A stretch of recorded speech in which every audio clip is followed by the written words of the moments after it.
Have you ever done a quick internet search for the fattiest organ in the human body?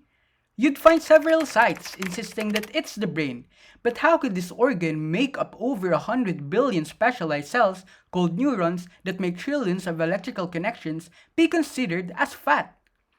Is this true? That question is about to be answered. To do so, we'll use a pig's brain, which is ideal for studying mammalian brain structure because it is similar to the human brain. So let's go!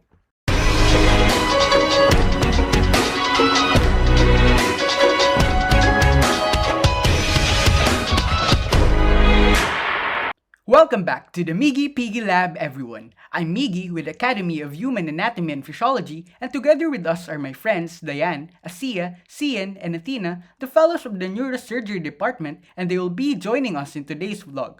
We're going to use the preserved brain from the fetal pig that we used last episode to learn about the structures and functions of the different parts of the brain. So now, we're going to explore the brain by taking a deep dive in on the magic school bus and seeing what cells make up a nervous tissue or the brain. Take note that the structures that we will mention are the brain structures of humans, not pigs. But it is worth mentioning that most of the parts found in the brain of pigs are also in humans since they are both mammals. Firstly, I will be showing you the outermost part of the brain, the dura mater, which is a membrane that covers the whole brain and spinal cord. With that, I will use forceps to peel away and remove all the membrane layers carefully. This is the brain cerebrum.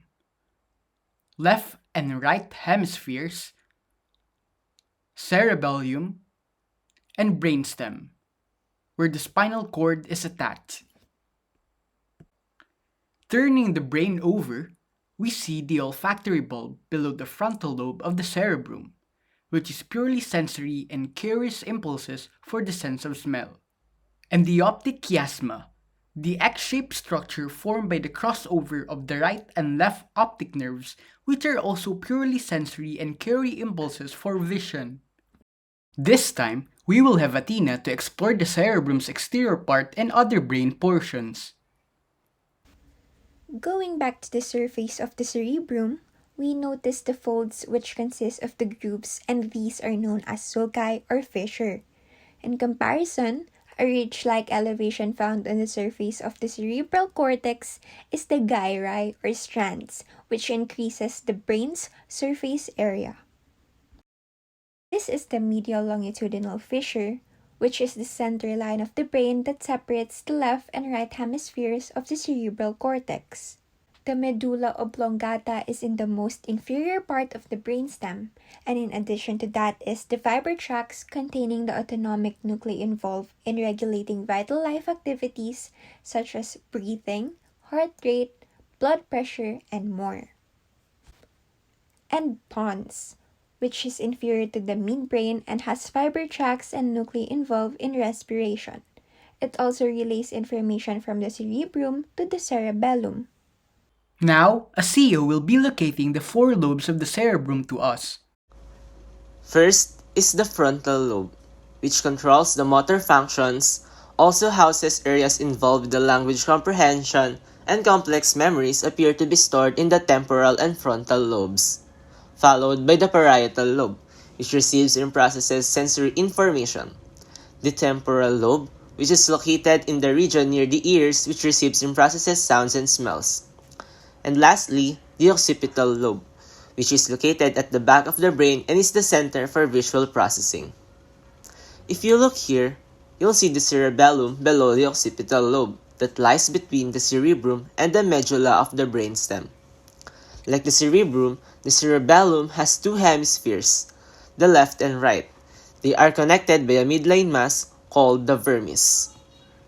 It plays a vital role in regulating motor functions, participating in the planning and modulation of motor activity, including the coordination of the body while moving.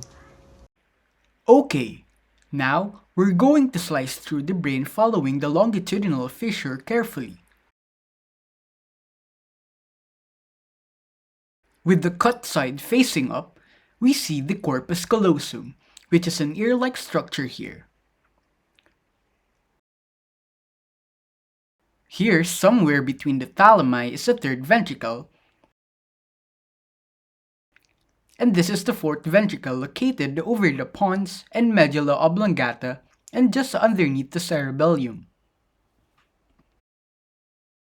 So now, Diane will further discuss the succeeding parts.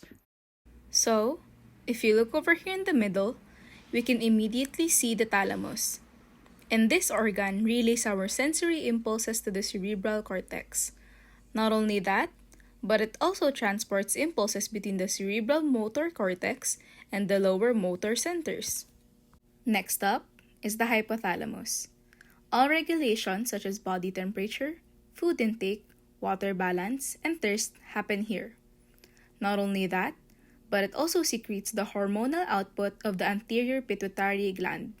So it is the chief integration center of the autonomic involuntary nervous system. Now, this gland right here is the pineal gland, also known as the pineal body, which is responsible for secreting melatonin and other hormones for regulation and the circadian rhythm commonly known as the body clock. Meanwhile, this is the pituitary gland, connected by a thin stalk to the hypothalamus's anterior floor where it hangs. Its function is to produce hormones to sustain metabolism, growth, sexual maturation, reproduction, and blood pressure. Notice that practically every system in the body, such as cardiovascular, digestive, reproductive, and endocrine systems, is affected by the released hormones from the pituitary gland. Yeah, that's right. Oh, Sige, since you're the only one that hasn't shared yet, do you mind? Of course not. Okay, since the cerebellum is already in half, this white matter has a complex branching system and together with a tree-like appearance called arbor vitae, which means a tree of life.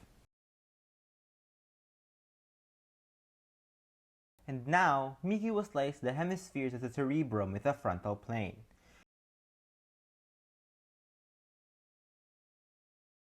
Here you will see the white matter in its inner part, and this part is composed of their myelinated axons, while the other gray matter is made up of clusters of neuronal bodies, so the majority of gray matter is found superficially compromising the cerebral cortex. At last, for the proper disposal, I'll place it inside a plastic bag after wrapping it with the newspaper sheets. Use another piece of plastic to seal the dissected organ. I'll remove the used gloves properly and throw them in the garbage container right after. To disinfect the dissecting equipment, I will immediately soak and rinse it with hot soapy water and let it dry to prevent it from rusting. Used scalpel blades should be stored in a container to be disposed of in a bin designated for sharp materials. Finally, I will be cleaning the entire work area and perform the proper hand washing procedure. So that's it for this episode. Hoping you get to know more about the different parts of the brain and absorb new things from this video. We'll see you in my next episode.